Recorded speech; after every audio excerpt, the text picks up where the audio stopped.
And so what I want to focus on today is something that you can do during your base building phase to improve your trail running speed by just focusing on cadence. And this is what the Tarahumara Indians are amazing at. If you watch them run, their cadence is almost too quick sometimes.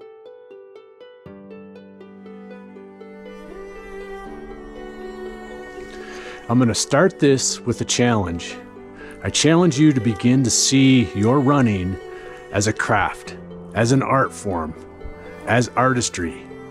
Therefore, you can always find a way to get better. Always find a way to be stronger, faster, further, forever. As an artist, there's always a way to get better. When I went down to the Copper Canyon in Mexico to run with the Tarahumara Indians for Born to Run, this was a life-changing moment for me. Not because I was going down to run with my heroes or run with the crew that eventually became the cast in Born to Run. At this point, I was 10 years into my coaching career, and this moment in time was life-changing because it seemed to really solidify this crazy coaching path I was on was the right one. And in many ways, the Tarahumara Indians of the Copper Canyon, they were the reason I became a distance, a mountain runner, an ultra runner. While they're at war, we come together to make peace here at the bottom of the canyons.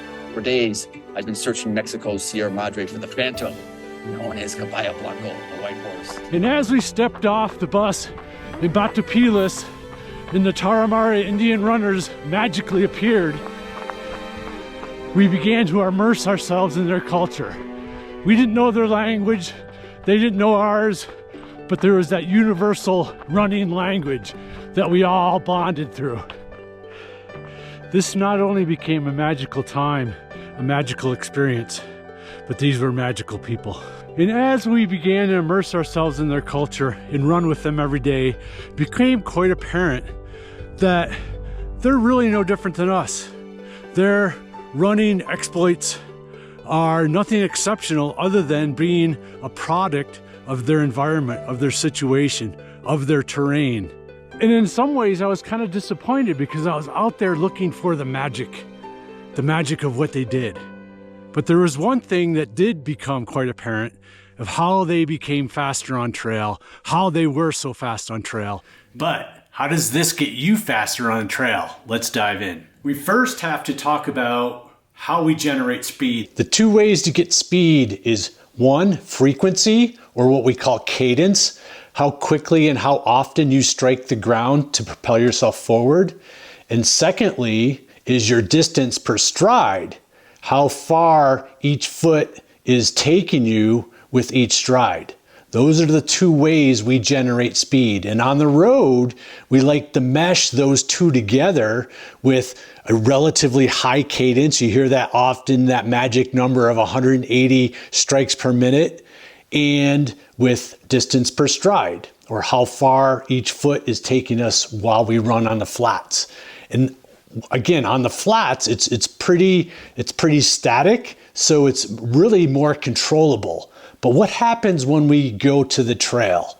Everything starts to get skewed. And what I've found that when athletes get on trail, what really disintegrates the most is cadence.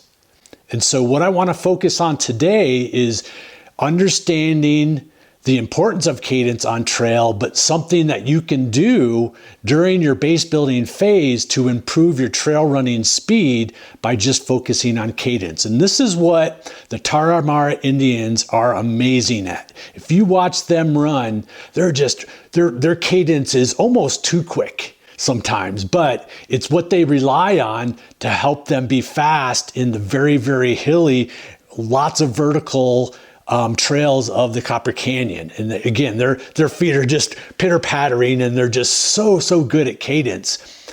Plus, they are using huaraches made out of truck tires that are very hard.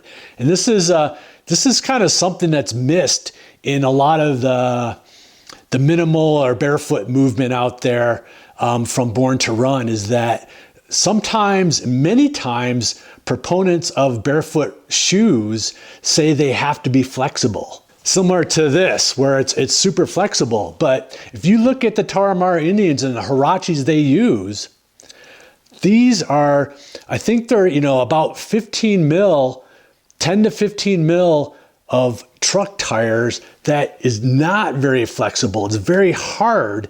And what that does and how they use that to their advantage is because it's hard and not flexible, they're able to run quickly and very fast over very, very rugged terrain. If they had a very flexible rubber that was more low to the ground, kind of true to what barefoot shoes now have morphed into, you're just not going to be able to run very fast because you're going to have to dance around all those rocks that hurt.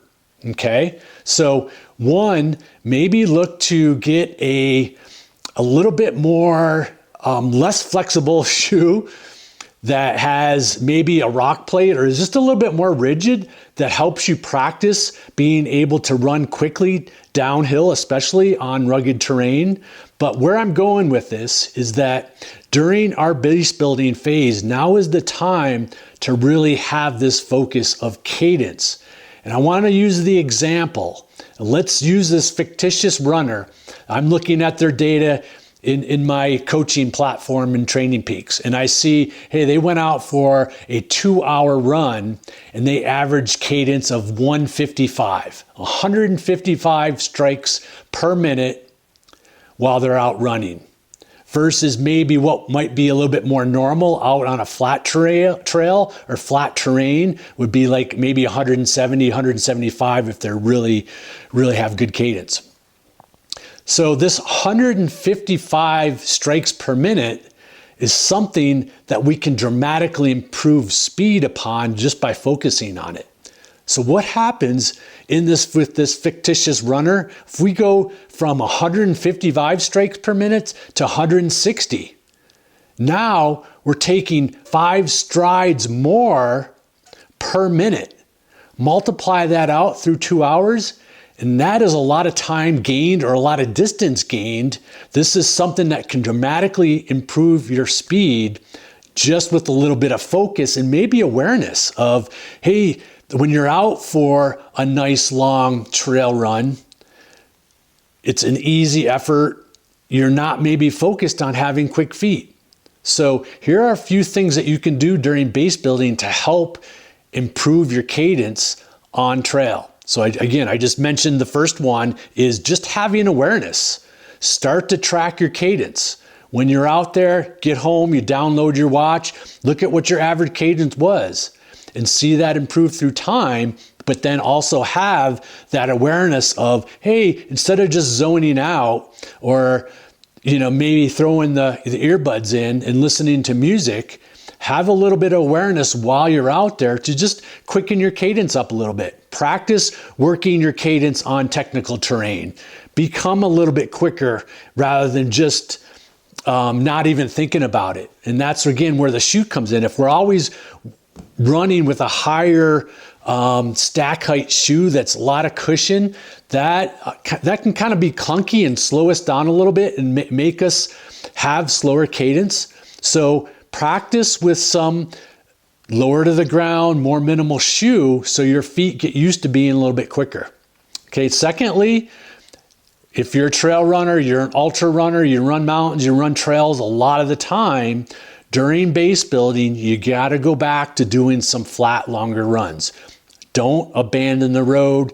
Don't abandon flat terrain, because now what you lose in the mountains is it makes you stronger, right? Running uphill, running trails makes you stronger, but from a cumulative standpoint, it does make you slower, okay? For exactly what I'm talking about with this cadence.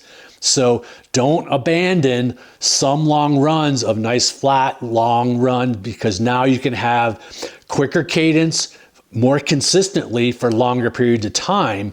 And then that translates back to climbing mountains, climbing trails, climbing hills, and allowing you to have just a general overall faster cadence throughout that whole long trail run. And then third is that we can do some overspeed training in base building. And when I say overspeed, this is kind of maybe that sweet spot of 15, 20, 30 seconds of pickups or intervals that are much, much faster than what you're used to doing.